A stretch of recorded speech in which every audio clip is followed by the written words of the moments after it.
The Ashford Foundation held its winter gala in a ballroom that cost more to heat for one night than Marisol Vega earned in a month. She knew the exact figure because she had carried the invoices up from the service entrance that afternoon, stacked against her chest, her arms aching by the third floor. Nobody in the ballroom knew her name. That was the point of her. A woman in a grey uniform, moving along the edges of the room with a tray, was furniture that happened to walk. She was 41. She was large, broad through the shoulders and soft through the middle, the kind of body the women in their silk gowns let their eyes slide off of, as if largeness were a thing that might be catching. She had learned long ago to let those glances pass through her. There were worse things than being unseen. She had spent 4 years learning exactly how much worse. So she worked the edges. She refilled water glasses nobody thanked her for. She watched. And because she watched, she was the first to understand that the young woman in the wine-colored dress was going to make a scene. Camille Ashford was 26 and beautiful in the practiced way of someone who had never once had to be anything else.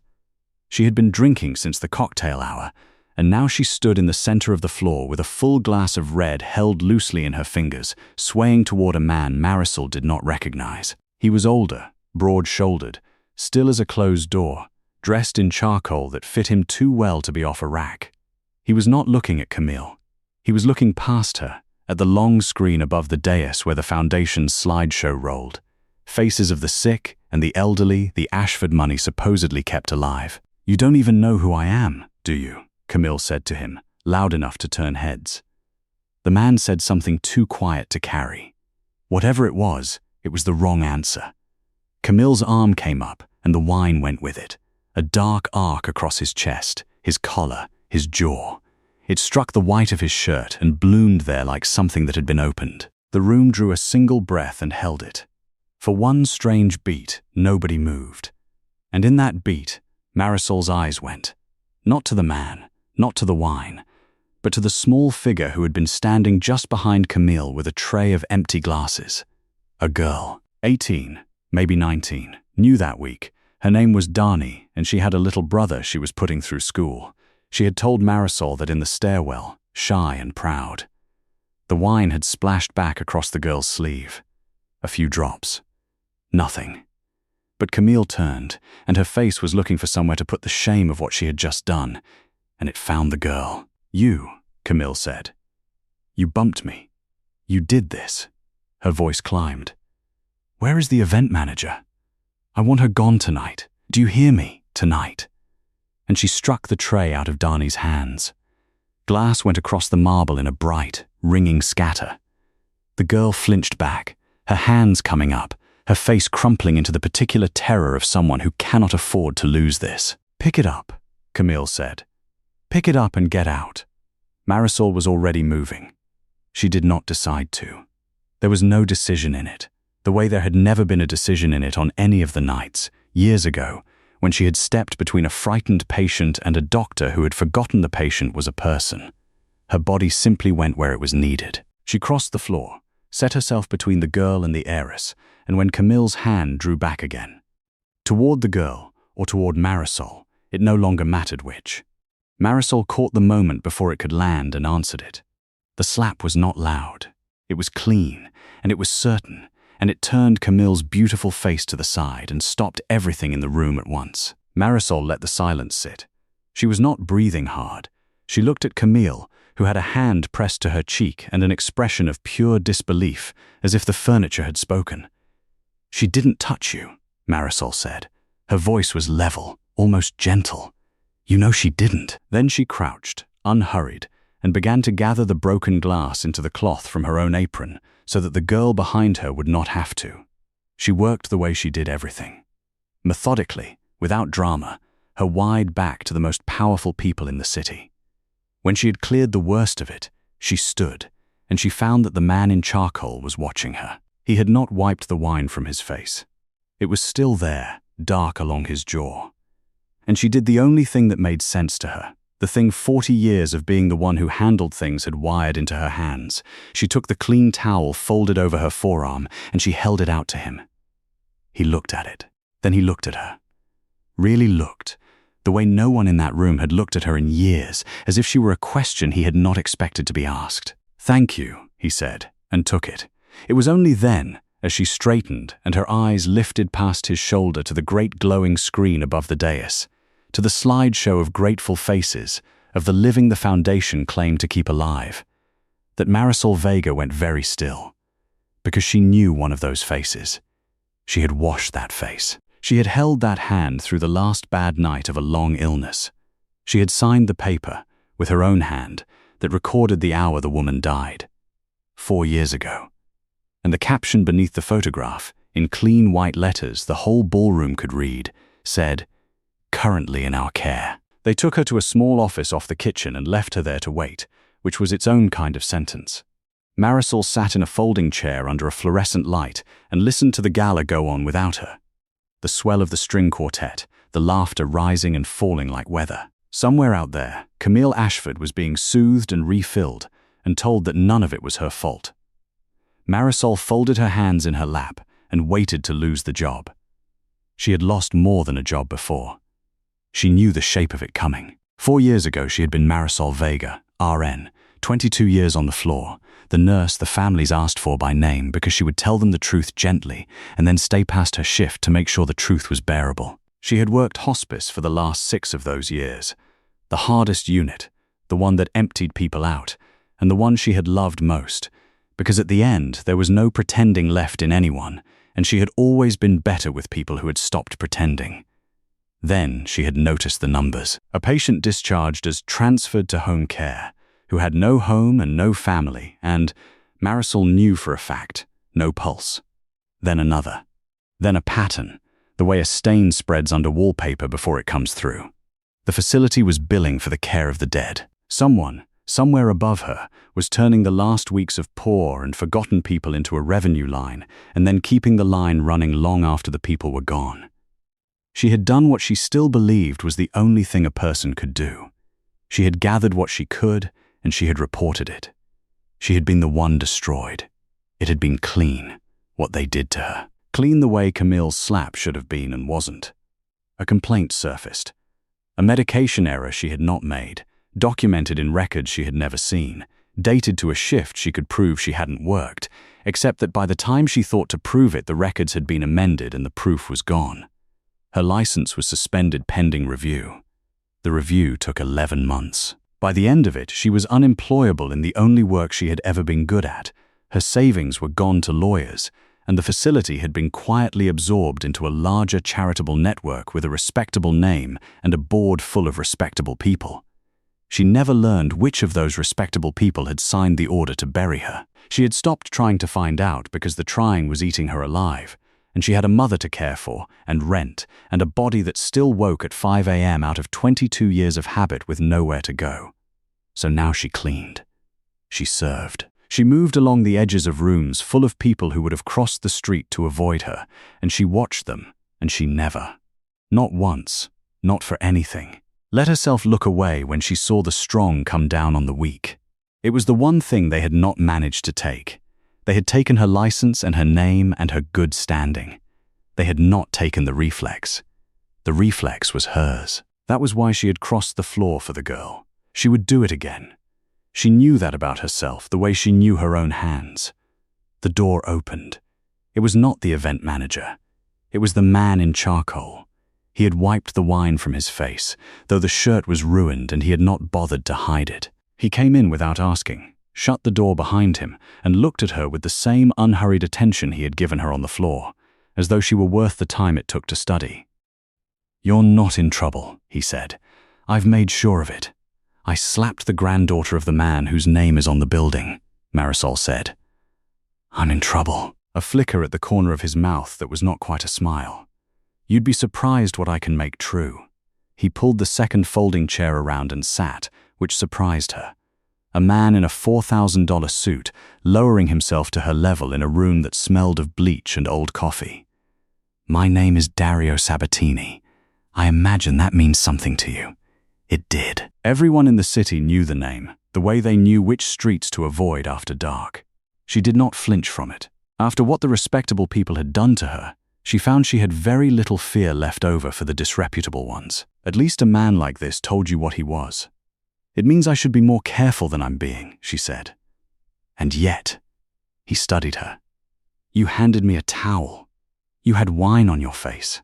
300 people watched a girl assault me, and not one of them moved. You're the only person in that room who did anything at all, and what you did was step in front of someone smaller than you. He said it flatly, as an observation, not a compliment. I want to understand why. She almost told him it was nothing. That was the safe answer. But there was something in the way he was waiting. Patient, almost hungry, the way a man waits when he needs the answer rather than the applause, that made her tell the truth instead.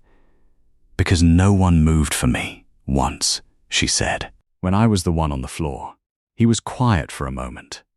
Then he glanced, just briefly, toward the door, toward the ballroom beyond it, and the glowing screen she could no longer see but could not stop seeing. Tell me something, Marisol Vega. He had her name. He had taken the trouble to learn it. How much do you know about the people whose faces are on that wall? And she understood, then, that Dario Sabatini had not come to this gala for the wine or the company. He had come hunting something, and he thought. He was right to think that the invisible woman who cleaned the edges of the room might already have seen it. She did not answer him right away. 22 years of holding patients' secrets had taught her that the first thing out of your mouth was rarely the thing worth saying. So she sat with his question, and she let herself look at it directly for the first time since the floor. Currently in our care. There's a woman on that screen, Marisol said slowly, named Eleanor Pratt. Dario didn't move, but something in him sharpened, the way a still room sharpens when a draft finds it. Go on. I know her because I nursed her. Hospice, 4 years ago. A small facility on the east side that doesn't exist anymore. It got folded into something bigger. Eleanor had no children, no one. I was with her at the end. Marisol's voice stayed level, but her hands had found each other in her lap. I held her hand the last night. I signed the time of death record myself, because there was no family to do the things family does. I remember the hour, 4:10 in the morning. She lifted her eyes to him. That photograph went up on the wall tonight under the words currently in our care. They're asking 300 people to write checks for the care of a woman I buried 4 years ago. For a long moment, Dario said nothing. He was not a man who showed surprise easily. She suspected he had trained it out of himself the way she had trained out fear. But she watched him take the piece she'd handed him and turn it, and fit it against pieces she couldn't see, and arrive somewhere. You're certain, he said.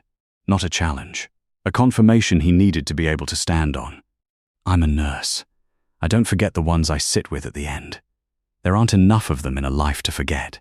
He stood, crossed to the small window that looked out on nothing but the dark service yard, and stayed there with his back to her for a while. When he spoke again, it was quieter, and it was not entirely to her. For 2 years, I've been watching money move through that foundation that has no business moving the way it does. Donations come in clean and go out clean, and along the way they pass through programs, beneficiaries, people. And every time my people get close to a name, the name turns out to be a wall. No address that holds. No record that survives a second look. He turned back to her. We could never prove the beneficiaries weren't real. You can't prove a negative. You can't prove a person isn't.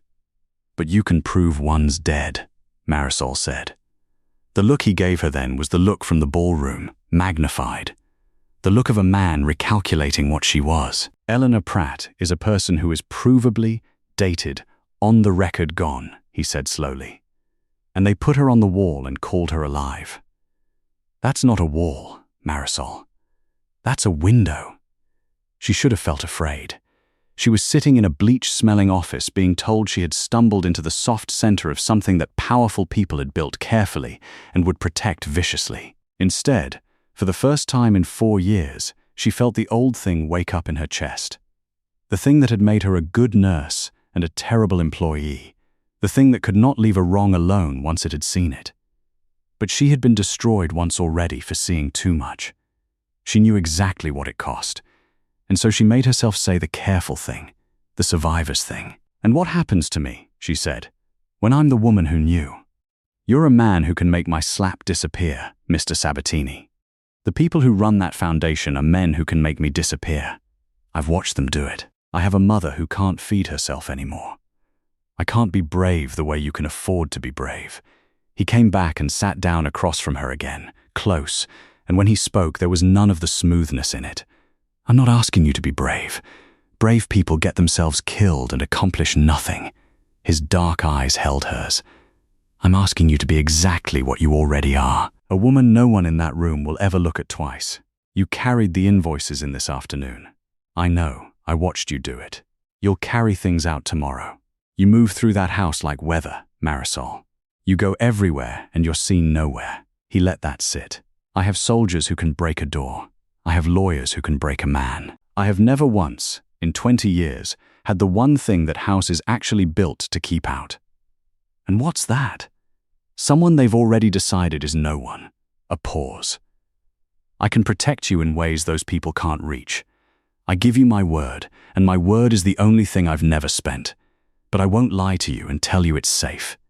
It isn't. So I'll ask once, and I'll take whatever answer you give." Outside, the quartet had stopped. The gala was thinning toward its end. Soon she'd be expected to help strip the linens and stack the chairs and become furniture again. Marisol thought of Eleanor Pratt's hand going cold in hers at 4:10 in the morning. She thought of the girl Dani and her little brother, and the way Camille's face had gone looking for someone smaller to break. She thought of all the records that had been amended while she wasn't looking, all the dead turned into revenue, all the times the strong had come down on the weak in rooms where she was the only one watching and the only one too small to matter. She had been too small to matter for 4 years. She was beginning to suspect that was the most dangerous thing a person could be, to the right people. Eleanor deserved better than to be a line on someone's ledger, she said. "Tell me what you need me to see." The Ashford estate ran on a quiet army of people no one in the family could have named. Marisol became one more of them, and it was the easiest disguise she had ever worn, because it was not a disguise at all. She came in the service entrance at 6. She turned mattresses and polished silver and carried things up and down the back stairs the family never used. And she watched the house the way she had once watched a failing heart on a monitor, patiently for the pattern under the noise. Dario had been right about her. She went everywhere and was seen nowhere. She found she could stand 3 feet from Victor Ashford himself. And she made it her business to, dusting a sideboard while he took a call in his study. And the man's eyes passed over her without registering that a human being occupied the space. He was silver-haired and courtly, the sort of man who was photographed shaking hands with senators who funded a children's wing and let them put his name on it. He had a warm, unhurried voice. He called the staff dear. And Marisol, dusting the same 6 inches of mahogany for the 4th time, listened to that warm voice say into the phone, "No, no. The Pratt allocation closes Friday. Make sure the disbursement clears before anyone pulls the file," and felt the old cold certainty settle into her chest. She had heard that exact warmth before. Men like this had ruined her with voices just like that. She did not know yet that he was the one. She only knew the shape of him was familiar. She and Dario could not be seen together, so they were not. He had given her a cheap phone, and at night, after her mother was asleep, she would tell him what she'd gathered, and he would tell her what it meant. It became a strange kind of partnership, conducted in the dark, across a line. "You're looking for documents," she told him one night. "You keep asking me about the study, the safe, the files. You're thinking like a man who breaks into things. It's what's worked for 20 years. It won't work here. Victor doesn't keep the real thing in a safe. The real thing is the people, and the people are dead, and you can't put a dead woman in a vault." She heard him go quiet on the other end, listening. She had learned to recognize that quality of his silence. It was the silence of a man who had stopped assuming he was the smartest one on the call.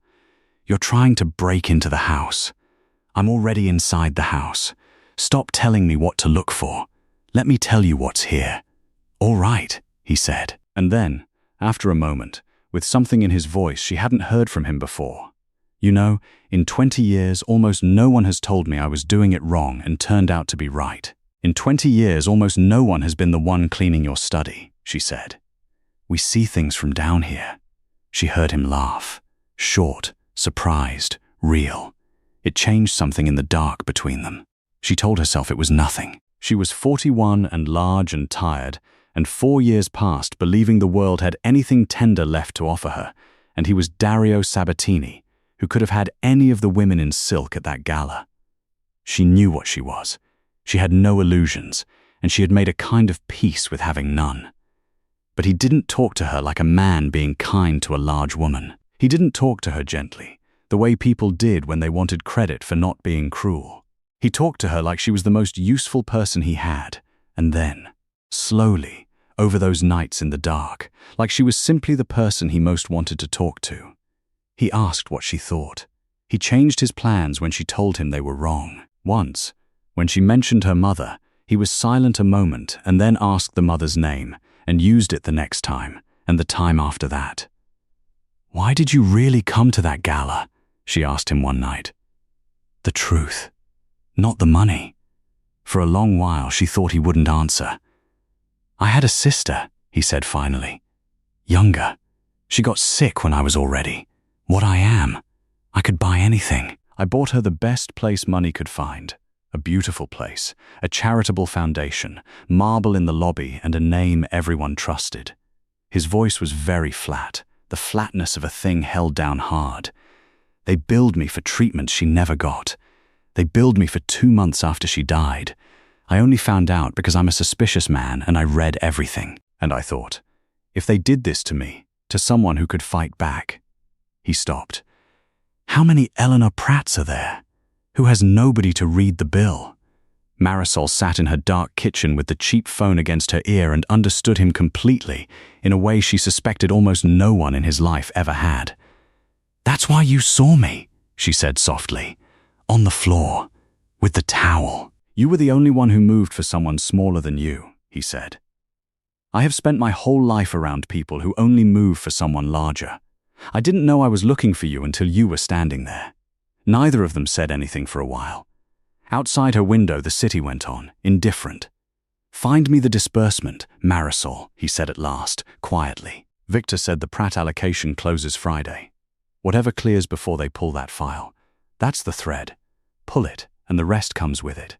And then we make 300 people look at a wall of the dead," he said, "and understand what they paid for." She hung up and sat in the dark a long time, and for the first time in 4 years, the silence around her did not feel like the silence after a verdict. It felt like the silence before one. The thread ran through Camille. Marisol found that out the way she found out everything in that house, by being present while people who did not see her said things they should not have. She was restocking the linen closet outside the East Salon on Thursday afternoon when Camille came in already mid-argument on the phone, voice pitched high and brittle. "Because you promised me it was a one-time thing." Daddy said it was a one-time thing. A pause. No, I did exactly what you told me. I made the scene. I drew the whole room. Nobody was looking at the dais for 90 seconds. That was the deal." Marisol went very still among the folded sheets. The wine. The slap. None of it had been temper. Camille had been told to make a scene at a precise moment. 90 seconds in which 300 people watched a beautiful girl humiliate a dangerous man, and no one at all watched the screen above the dais, or whatever had been done to the laptop running it, or whoever had walked where they shouldn't while every eye in the room was turned the other way. Camille had been the distraction. A pretty, expensive, disposable distraction. "And now you want me to sign the Pratt thing? Me? Why does it have to be my name?" Her voice cracked. "Because if it goes wrong, it's my name on it. That's why. I'm not stupid. I know what a signature is for." She had walked out of range. Marisol stood in the closet with a stack of pillowcases against her chest and her heart going hard, and understood that she had just heard the whole shape of it. That night, she told Dario. "They're going to have Camille sign the disbursement," she said. "The one that closes Friday. Her father's making her the name on the Pratt allocation." "Of course he is." There was no surprise in Dario's voice, only a grim kind of recognition. "She's the firewall. If anyone ever follows the money to a dead woman's account, it ends at a spoiled girl who signed a paper she didn't understand. Daddy's hands stay clean. Daddy is always clean." A pause. "She's not the architect, Marisol. She's the receipt. They're getting ready to spend her." "She made the scene at the gala on purpose," Marisol said. "The slap, the wine, she was told to. so no one would watch the screen. Then she's been spending herself for him for a long time and doesn't know the bill's coming due. Something shifted in his tone. Can you get me the document? The actual disbursement order, before she signs it? If we have the order with her name and the account it pays into, and you can swear that account belongs to a woman who died 4 years ago, then you have Camille, Marisol said slowly, not Victor. He was quiet, because she was right, and he was not a man who lied to make a thing sound better than it was. We'd have Camille, he admitted, and Victor would grieve very publicly for his poor manipulated daughter and fund a scholarship in her name and walk. Marisol set the cheap phone down on her kitchen table and looked at it for a moment. She thought about the girl on the phone. I know what a signature is for. 26 and cruel and frightened and about to be fed to the machine by her own father. Camille Ashford had struck a tray out of a teenager's hands and tried to ruin her for sport. Camille deserved very little of Marisol's mercy. And yet, I'm not going to help him spend her, Marisol said.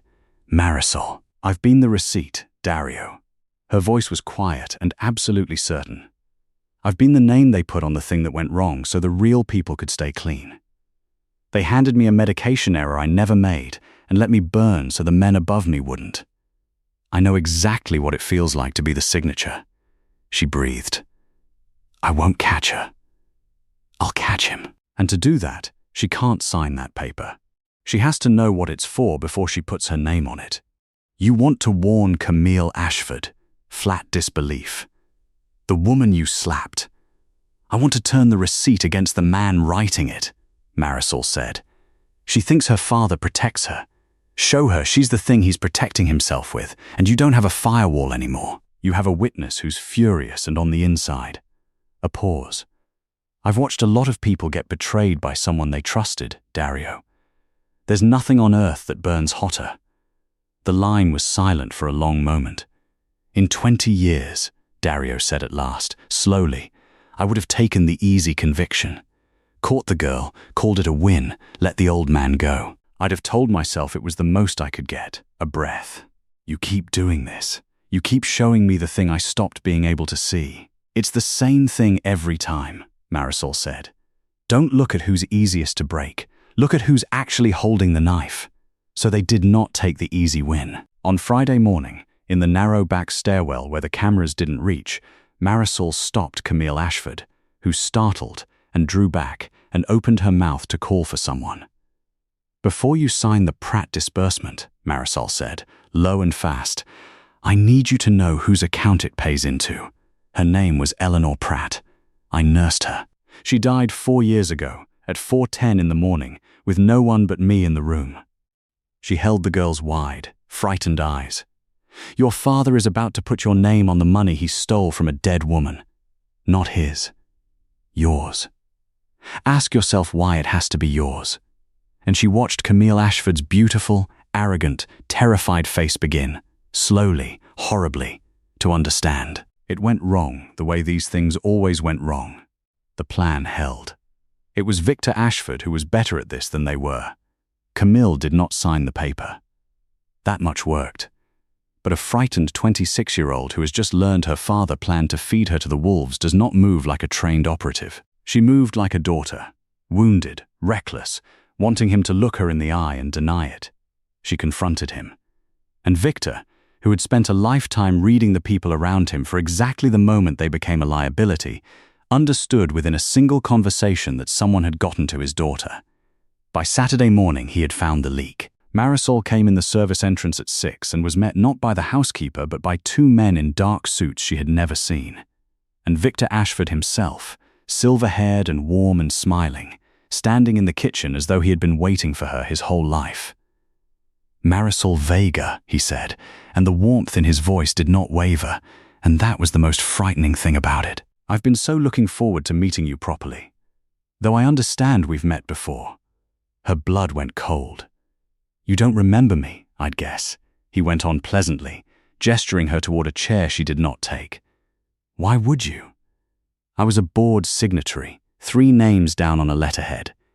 You were a complaint that needed resolving. He tilted his head, studying her with mild, almost affectionate interest. Eastlight Hospice. the little East Side facility that became part of our network. You were the nurse who wouldn't stop writing letters about discharged patients who weren't, discharged in the conventional sense. A small, regretful smile. I'm the one who fixed it. The medication error. The records. It was me, dear. It was always me. The room tilted. 4 years of not knowing. 4 years of never learning which respectable hand had signed the order that burned her life down. And here it was, smiling at her over a kitchen island, delighted to finally take the credit. You destroyed me, Marisol said. Her voice came out steady, which surprised her. Over Eleanor Pratt. Over a line item, dear. Eleanor Pratt was a line item. He spread his hands, reasonable, regretful. And now here you are again, in my house, doing the exact same thing. Writing letters, gathering little proofs, turning my own daughter against me. You really cannot help yourself, can you? It's almost a medical condition. He smiled. Last time I simply made you unemployable. I have so many more options now. And then he showed her the options. He had spent the night before she arrived. He was a man who never struck without first poisoning the ground. By the time Marisol understood what was happening, a story was already moving. A disgraced nurse, license stripped for harming a patient. The public record said so. It had always said so. Who had insinuated herself into the Ashford home under a false reference, who was unstable, fixated, who had assaulted a guest at a charity gala in front of 300 witnesses. That part was true. The slap was on 100 phones. Who was now, predictably, spinning paranoid fantasies about dead women and stolen money to a known criminal she'd been seen meeting in secret. He had built her a coffin out of facts. Your Mr. Sabatini is a smart man, Victor said gently, and smart men cut their losses. When the story breaks that his source is a delusional woman who lost her license for hurting the sick, and it will break, dear, I've made sure of it. What do you imagine he does? A man like that survives by knowing exactly when a thing has become more dangerous than it's worth. He leaned in, kind as a doctor delivering a diagnosis. He drops you. The way the last ones did. The way everyone always has. And the terrible thing. The thing that sat in Marisol's chest like a stone all the long ride home after they put her out of the house, was that she believed him. Not because Dario was cruel, because Victor was right about the world. She had watched it work exactly this way, every time. The strong cut their losses. The receipt gets spent. She had spent 4 years learning that no one moves for the one on the floor. That night, the cheap phone rang and she almost didn't answer it. They put me out, she said, before he could speak. Victor knows everything. He knows who I am, Dario. He's the one. He's the one who did it to me. 4 years ago, it was him. Her voice was cracking now, finally, in the dark of her kitchen. And he's already moving the story. Disgraced nurse. Unstable. He's going to make me the lie, and your whole case dies with my credibility. And you. She stopped. Made herself say it. You should drop me. It's the smart thing. He told me you would, and he was right about everything else.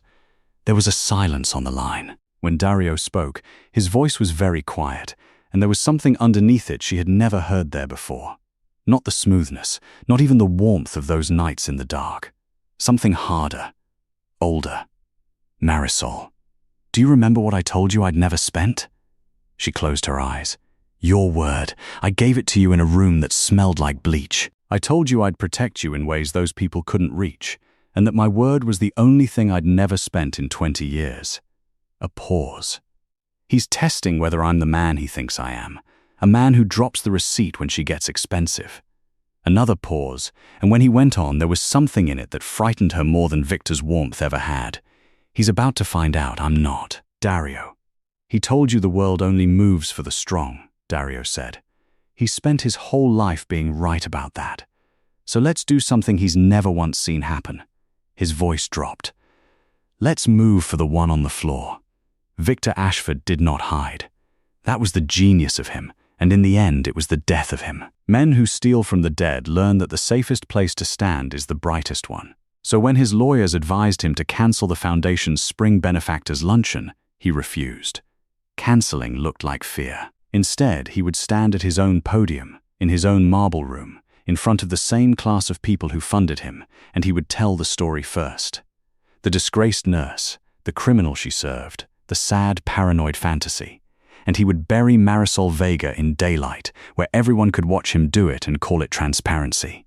He sent her an invitation, a real one, cream cardstock, her name in calligraphy. It was a dare.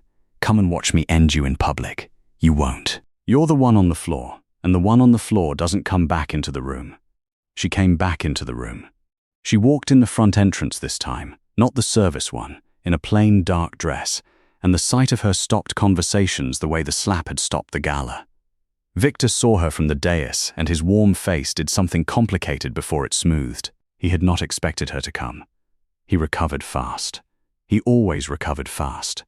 And he leaned to the microphone and turned it into theatre. "Ah," he said warmly, to 300 people. "Some of you may recognize this woman. I'd hoped to spare her this, but since she's here, let me be honest with you all, as I always am." He arranged his face into sorrow. "This is Marisol Vega, a former nurse. Her license was revoked 4 years ago for the mistreatment of a patient in her care. It's a matter of public record. You can look it up tonight. She assaulted my daughter at our winter gala. Many of you saw it.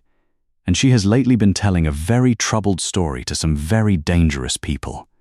A sad, gentle smile. I tell you this not to shame her, but because she is unwell, and the truth is the only kindness left." He had built the coffin beautifully. Every fact in it was true, and every true fact was a lie about her, and the room was already turning, 300 faces sliding toward the comfortable conclusion that the large, plain woman was the broken one. Marisol let him finish. She had learned, at a great many bedsides, that you let people say the whole thing before you tell them the truth. Then she walked, unhurried, to the screen. It was already glowing behind him. The same slideshow, the wall of grateful faces the foundation kept alive.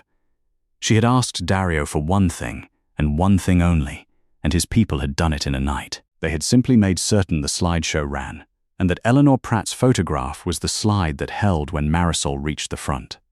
A large, smiling woman, white-haired, in a blue cardigan, in a sunlit room. "This is Eleanor Pratt," Marisol said.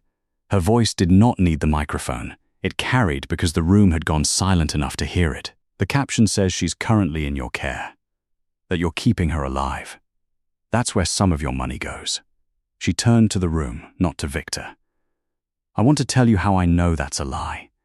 And I want you to be able to check every word, because Mr. Ashford is right about one thing. The truth is the only kindness left."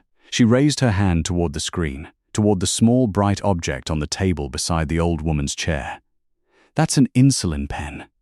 This brand, this model. You can see the casing. I'd know it anywhere. I administered it for 20 years. She let that sit.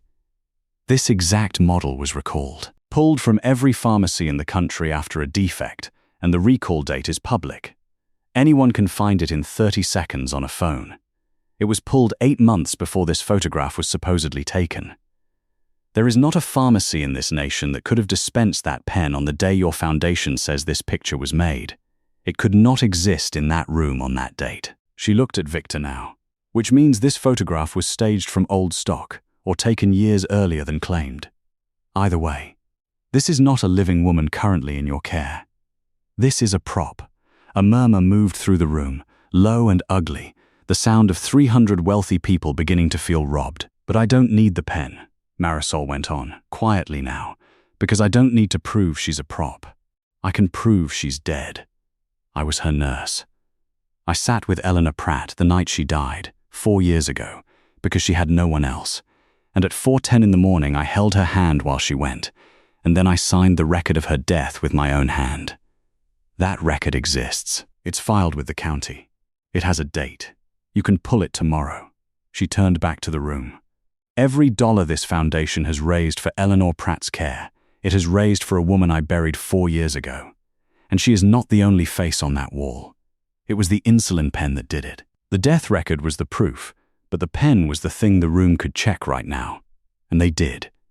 Phones came out across the marble floor, and a recall date that no power on earth could amend appeared on 300 screens at once, and Victor Ashford watched the verdict arrive in real time on the faces of the only people whose opinion had ever protected him. He reached for the warmth. She's clearly disturbed. The woman has it documented. You documented it, Marisol said. You told me so yourself, in your kitchen, on Saturday morning. You said it was me, dear. It was always me. She had not raised her voice once. You're very good at making true things into lies about people. You did it to me 4 years ago, and you were going to do it to your own daughter.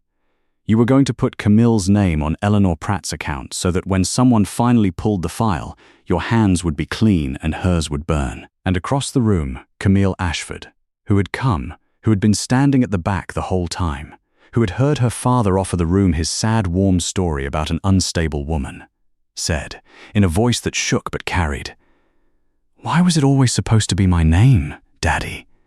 That was the thing his machine could not survive.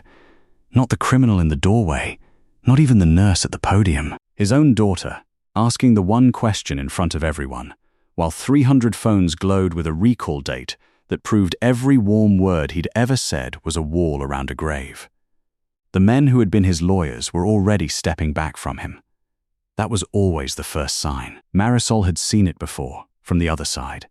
The moment the powerful stop closing ranks around a man and start measuring their distance from him. She did not gloat. She had buried too many people to find joy in watching one fall. She simply stood by Eleanor Pratt's photograph, a large plain woman in a dark dress, and let the truth do the only thing truth had ever reliably done: outlast the people who lied about it. At the back of the room, near the doors, Dario Sabatini stood with his hands in his pockets and watched her.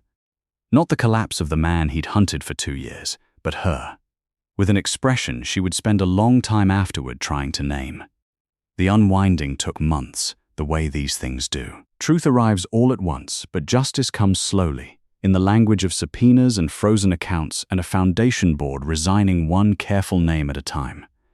Marisol was not in the rooms where most of it happened. She gave her statement, and her death record for Eleanor Pratt, and the dates, and then she went home to her mother and let the lawyers and the long machinery do what she had set in motion. Victor Ashford did not go to prison as fast as the room that night might have wanted. Men like him rarely do. But the wall of faces came down, and every name on it was pulled and checked, and behind a dozen of them were people Marisol had known. People she had nursed, people she had sat with at the end, turned into line items by a warm-voiced man who called the staff dear. Their families learned the truth. That mattered more to her than the handcuffs that came eventually, quietly, on a Tuesday, with far less theater than Victor had ever brought to anything. The thing that changed first, and changed everything, was smaller. A review board reopened her case. Not because she asked. She had stopped asking the world for things 4 years ago. But because Dario Sabatini had spent some of the power he usually kept folded away, and because the medication error that had ended her career turned out to have been documented by the same hand that documented Eleanor Pratt as living. When one of a man's lies comes apart, the others rarely hold. They gave her license back on a morning in spring. A letter, cream paper, her name spelled correctly. Marisol Vega, RN, she read it standing at her kitchen table, where she had taken so many calls in the dark, and she did not cry until she'd read it twice. She did not go back to a facility. She had learned what facilities could be made into. Instead, she did private hospice now, sitting with the dying who had someone to pay for it and, on her own hours, the ones who didn't. It was the work she had always been best at. No one above her turned it into a revenue line. No one above her at all. That, she had decided, was the whole point. Dario came to her mother's apartment for the first time on a Sunday, because she would not be courted in restaurants where people stared, and he understood that without being told, which was most of why she let him come at all. He sat in her small kitchen, this enormous, dangerous man, and let her mother, who understood very little now, but understood kindness, hold his hand and call him by the wrong name, and he answered to it gently every time. Marisol watched him from the stove and felt the thing in her chest that she had spent 4 years convincing herself she would never feel again and had no defenses left against. "I have to ask you something," she said, when her mother had dozed off in the good chair. And I need the truth, because I'm too old and too tired for the other thing. Always. That night. The towel. She turned to face him. If I'd been slim, if I'd been one of the women in silk who handed you that towel, would you have looked at me the way you did? She had wanted to ask it for months. It was the question under all the others. The one the world had trained her to ask. The one that said, be careful. You know what you are. Don't believe the tender thing. Dario considered it the way he considered everything she asked him. Seriously. All the way down, refusing her the cheap comfort of a fast yes. No, he said. She felt it land, even braced for it. Because a woman in silk wouldn't have moved for that girl, he went on. Wouldn't have stepped in front of someone smaller. Wouldn't have known what it cost to be on the floor, because she'd never been there. He leaned forward. I didn't look at you because of your body, Marisol. And I didn't look at you despite it. I looked at you because of everything your life made you into. And your life made you into the only person in that room who moved. The body's part of that. It's the whole reason the world put you on the floor enough times to make you the woman who won't leave anyone else there. His voice was low and certain. I don't want the woman in silk. I never have. I spent 20 years surrounded by people who only move for the strong.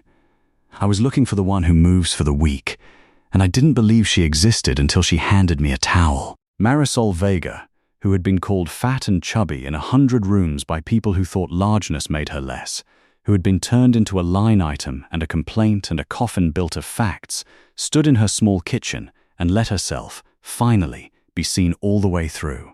Not rescued, not pitied, not made smaller or made grateful. Recognized. On the only terms that had ever been hers, as the one who moved. All right, she said softly. Then stay for dinner. It's nothing fancy. I'm not a woman in silk. No, Dario said, and for the first time since she'd known him, he smiled with his whole face. You're a great deal more expensive than that. I learned it the hard way. She laughed. The real laugh, the one from down low, the one the gala had never earned out of her.